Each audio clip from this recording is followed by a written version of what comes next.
जय श्री श्याम भक्तों, स्वागत है आपका आपके इस चैनल में जिसका नाम है भाव आपके स्टोरी मेरी। तो भक्तों, आज मैं एक ऐसे हारे हुए इंसान की कहानी सुनाने जा रही हूँ जिसे उसके अपने दोस्त ने ही धोखा दिया और उसका सब कुछ छीन लिया। अगर आप श्याम बाबा के भक्त हैं तो अपना धर्म निभाएं और इस चैनल को सब्सक्राइब करें, वीडियो को लाइक करें। तो चलिए शुरू करते हैं आज की कहानी। ये कहानी है जयपुर के एक इलाके की, जहाँ रहता था 35 वर्षीय साजिद अली। साजिद एक नेक दिल का इंसान था। वह अपने परिवार के साथ बड़े प्यार से रहता था। उसके परिवार में उसके अम्मी अब्बू और छोटी बहन थी। साजिद के पिता अक्सर बीमार रहते थे। साजिद कपड़ों का काम करता था, जिसमें उसके साथ उसका एक दोस्त पार्टनर था। दोनों दोस्त मिलकर कपड़ों का काम बहुत अच्छे से करते थे। उनका कारोबार आकाश की बुलंदियों को छू रहा था। लेकिन कहते हैं ना कि पैसा ऐसी चीज़ है जो अच्छे अच्छों के दिमाग को घुमा देता है। ऐसा ही हुआ साजिद के साथ। साजिद के पार्टनर के मन में लालच आ गया। उसने सोचा, क्यों ना ये सारा कारोबार मैं अपने नाम कर लूं। एक बार साजिद के पिता की तबीयत अचानक से बहुत ज़्यादा खराब हो गई। उन्हें हॉस्पिटल में भर्ती कराना पड़ा। इस समय साजिद को बिल्कुल भी टाइम नहीं मिल रहा था कि वह अपना काम देख सके, क्योंकि अपने परिवार की देखरेख करने वाला वह अकेला था। उसे अपने दोस्त, अपने पार्टनर पर पूरा भरोसा था कि वह अकेला भी यह काम संभाल लेगा। लेकिन उसके पार्टनर ने साजिद की इस मजबूरी का फ़ायदा उठाया और उसने सारा कारोबार अपने नाम करा लिया। अब साजिद के पिता की तबीयत पहले से अच्छी थी। उनको घर भेज दिया गया।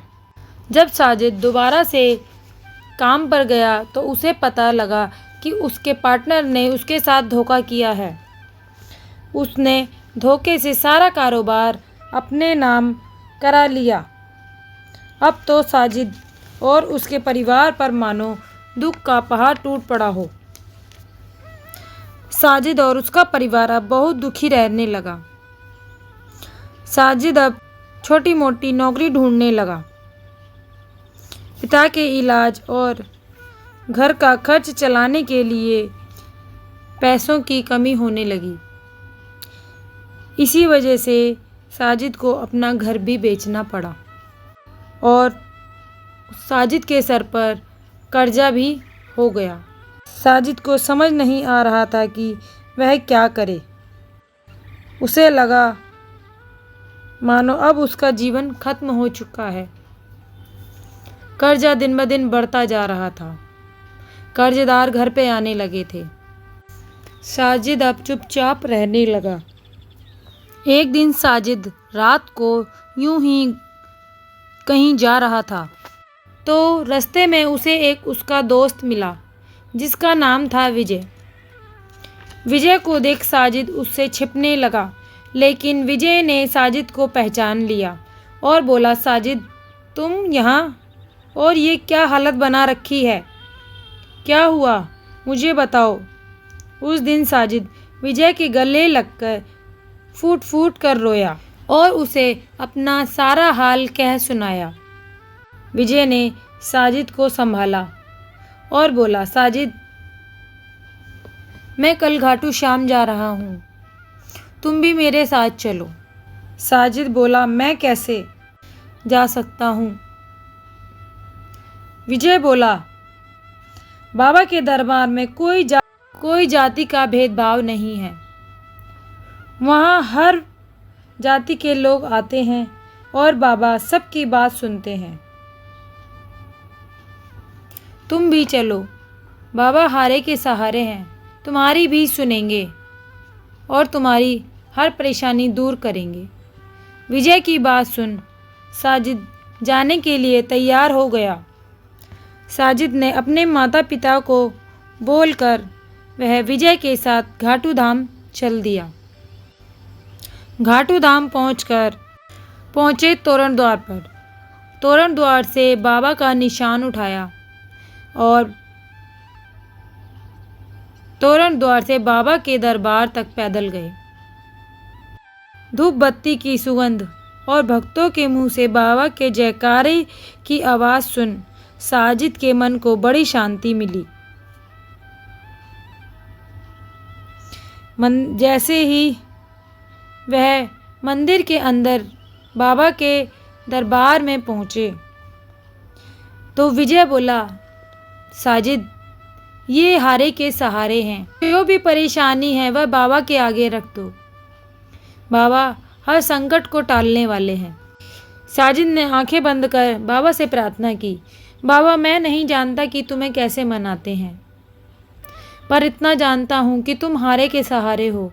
आज मैं भी तुम्हारे दरबार में हार कर आया हूँ। मुझ पर कृपा करो बाबा, मेरी विनती सुनो। इतना कह बाबा को शीश झुका, बाबा को निशान चढ़ा, फूल माला चढ़ा, दरबार से बाहर निकल श्याम कुंड में स्नान किया। स्नान करते ही साजिद के मन में मानो एक नई ऊर्जा जाग रही हो। फिर वह घर वापस आ गए। घर वापस आते ही पता लगा कि साजिद को उसका पार्टनर बुला रहा है। जब साजिद अपने पार्टनर से मिलने गया तो देखा कि उसके शरीर का आधा हिस्सा पैरालाइज हो चुका है और वह साजिद से अपनी गलती की माफ़ी मांगने लगा और बोला, देखो, मैंने तुम्हारे साथ गलत किया, इसीलिए आज इसकी सज़ा भोग रहा हूँ। साजिद, मुझे माफ़ कर दो और यह कारोबार दोबारा से आके संभालो। अब साजिद फिर से अपना काम करने लगा। उसके पार्टनर ने अब आधा कारोबार फिर से उसके नाम कर दिया। बाबा का यह चमत्कार देख साजिद बाबा का दीवाना हो गया। अब तो हर 11 को साजिद बाबा के दर्शन करने जाता है। उसके धर्म के लोग उसको बोलते हैं कि तुम घाटू श्याम जाते हो, तो साजिद कहता है कि बाबा किसी धर्म का नहीं है, बाबा सबका है। अब तो साजिद पे पहले की तरह घर, गाड़ी, सब कुछ हो गया। साजिद ने अपनी छोटी बहन की शादी भी की। अब हर 11 को साजिद बाबा के दर्शन करने आता है। तो देखा भक्तों आपने, ऐसी है मेरे श्याम प्रभु की लीला। तो अगर आपको वीडियो अच्छी लगी हो तो प्लीज़ वीडियो को लाइक कीजिएगा, चैनल को सब्सक्राइब कीजिएगा और कमेंट में जय श्री श्याम जरूर लिखिएगा भक्तों। तो मिलते हैं अगली वीडियो में बाबा के अगले चमत्कार के साथ। तब तक के लिए जय श्री श्याम।